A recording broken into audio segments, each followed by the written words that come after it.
The thing that I am passionate about, and it certainly has been brought to life at Cancer Lifeline, is the power of creative expression to really impact people in their healing process.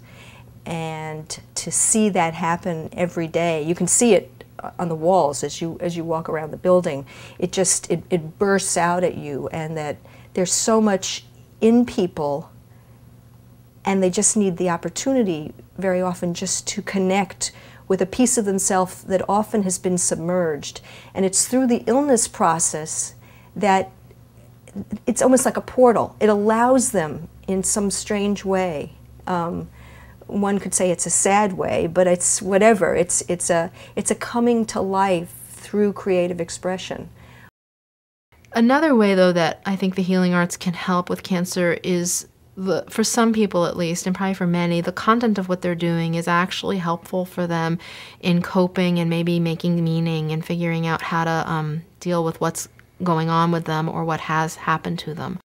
No matter how much time you have, how do you want to live your life? And I think that comes more to the front and center for people. And it's certainly programs like Cancer Lifeline that allows you to explore that, to explore who you want to be, to explore, you know, the newness of you in a post, you know, diagnosed, here you are with cancer world. And very frequently you come back saying, you know, I want to focus on my health. I want to focus on, you know, getting my body, you know, stronger.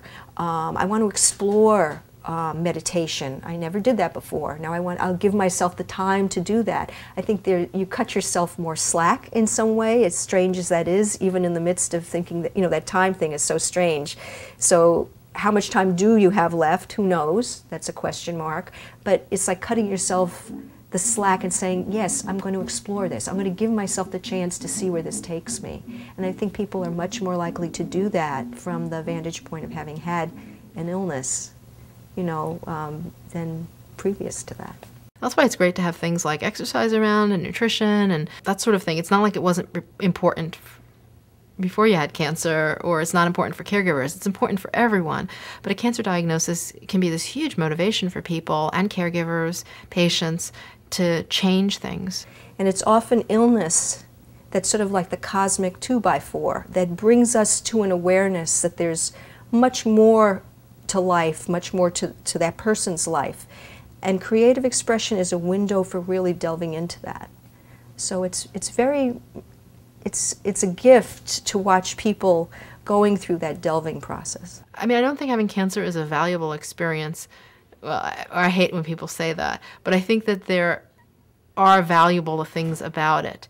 And there are definitely things you can learn and things you can laugh about, and sources of growth and joy during it. And then, you know, very commonly when people get cancer, you know, probably the most common reaction is, you know, I think, is people really say, it makes me really think carefully about what I do every day with my life.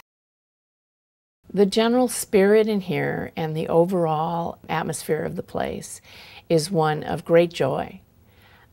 People are living here. I always tell folks who ask me that death is a moment, and everything leading up to that is life.